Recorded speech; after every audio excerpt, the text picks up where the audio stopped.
ഏറ്റുമാനൂർ മാരിയമ്മൻ കോവിലിൽ മോഷണം നടത്തിയ പ്രതിയെ പോലീസ് പിടികൂടി. പോലീസ് സ്റ്റേഷന് സമീപമുള്ള ശ്രീ അഗ്നിഭൈരവ നാഗേക്ഷി ദേവസ്ഥാനത്തിലും മോഷണം നടന്നിരുന്നു. ഏതാനും ആഴ്ചകൾക്ക് മുൻപ് ഏറ്റുമാനൂർ മഹാദേവ ക്ഷേത്ര വടക്കേ നടയിലെ അന്തിമഹാകാളൻ കാവിലും സമീപത്തെ കുടുംബക്ഷേത്രത്തിലുമെല്ലാം മോഷണം നടന്നിരുന്നു. കൂടാതെ വടക്കേനട ഭാഗത്ത് നിർമ്മാണത്തിലിരുന്ന പല വീടുകളിൽ നിന്നും ചെമ്പുകമ്പി, വയറിംഗ് സാമഗ്രികൾ തുടങ്ങിയവയും മോഷണം പോയിരുന്നു. 24-ാം തീയതി പൊതുയോഗത്തിൽ കൂടാൻ വേണ്ടി ഞങ്ങൾ വന്നപ്പോഴാണ് ഈ ഗരുഡ വാഹനം ഇങ്ങനെ മോഷണം നടന്ന വിവരം അറിയുന്നത്.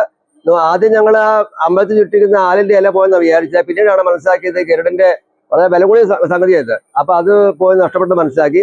പോലീസ് സ്റ്റേഷൻ ഞങ്ങൾ പരാതി കൊടുത്തിട്ടുണ്ടെങ്കിലും അതിനെക്കുറിച്ച് പിന്നെ ഞങ്ങൾ പുറകെ കള്ളനെ പിടിക്കട്ടെന്നാണ് പറഞ്ഞിട്ടുള്ളത്. പിന്നെ കാണിക്ക മഞ്ഞ് മോഷണം പോയി. എത്രയും പെട്ടെന്ന് ഞങ്ങൾക്ക് ഇത് കിട്ടുകയാണെങ്കിൽ ഞങ്ങളുടെ ഒരു ഭക്തിയുടെ ഒരു കാര്യമാണിത്. വളരെ വിലപ്പെട്ടതായതുകൊണ്ടേ അത് ഞങ്ങൾ രണ്ടാമത് ഇമ്മീഡിയറ്റ് ആയിട്ട് സ്ഥാപിച്ചിട്ടുണ്ട്. മാരിയമ്മൻ കോവിലിൽ കഴിഞ്ഞ ഞായറാഴ്ച 31-ാം തീയതി വെളുപ്പിനെ മോഷണം പോവുകയുണ്ടായി. അത് കഴിഞ്ഞ് നമ്മുടെ CCTV അത് കിട്ടി. 1-ാം തീയതി നമ്മൾ പോലീസിന് കംപ്ലൈൻറ്റ് കൊടുത്തിരുന്നു. ഇന്ന് യാദൃശ്ചികമായി അയാളെ വഴി വെച്ച് കാണുകയുണ്ടായി. അന്നേരം തന്നെ പോലീസ് സ്റ്റേഷനിൽ പറഞ്ഞു. പോലീസ് വന്ന് അയാളെ പിടിക്കുകയായിരുന്നു. മാരിയമ്മൻ കോവിലിൽ ഞായറാഴ്ച പുലർച്ചെയാണ് മോഷണം നടന്നത്. മോഷ്ടാവിന്റെ CCTV ദൃശ്യം ലഭിച്ചിരുന്നു.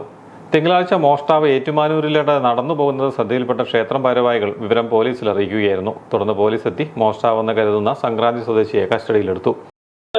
അതിന്റെ മൂലകർത്താവാണ് ഗരുഡൻ. സാമത്വ ശരീരത്തെ വാഹനം പരമമായ ചൈതന്യ മഹാവിഷ്ണുവിന്റെ വാഹനമാണ്. വിഷപാപഹരോലിത്യം എല്ലാ അമ്പലത്തിലെയും ദുർദേവതകളെയും നെഗറ്റീവ് ചിന്താതികളെയും ദോഷങ്ങളെയും ഹരിക്കുന്നതാണ് ഗരുഡൻ. അതുകൊണ്ട് മഹാഗരുഡന്റെ സാധ്യത വളരെ പ്രാധാന്യമാണ്. അതാണ് ഇവിടെ പൂർണ്ണമായിട്ട് നഷ്ടപ്പെട്ടിരിക്കുന്നത്. പോലീസ് മാരിയമ്മൻ കോവിൽ ക്ഷേത്രത്തിൽ വിശദമായ പരിശോധനകളും നടത്തി.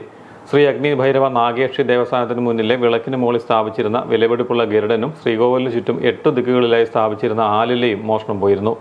കാണിക്കവഞ്ചിയെ കുത്തി തുറക്കാൻ മോഷ്ടാവ് ശ്രമിച്ചിരുന്നു. ഏറ്റുമാനൂരിൽ മോഷണ പരമ്പര തുടരുമ്പോഴാണ് മാരിയമ്മൻ കോവിലിൽ മോഷണം നടത്തിയ പ്രതി പിടിയിലായത്. മറ്റു ക്ഷേത്രങ്ങളിൽ നടന്ന മോഷണവുമായി ബന്ധപ്പെട്ടും ഇയാളെ ചോദ്യം ചെയ്തു വരികയാണ്.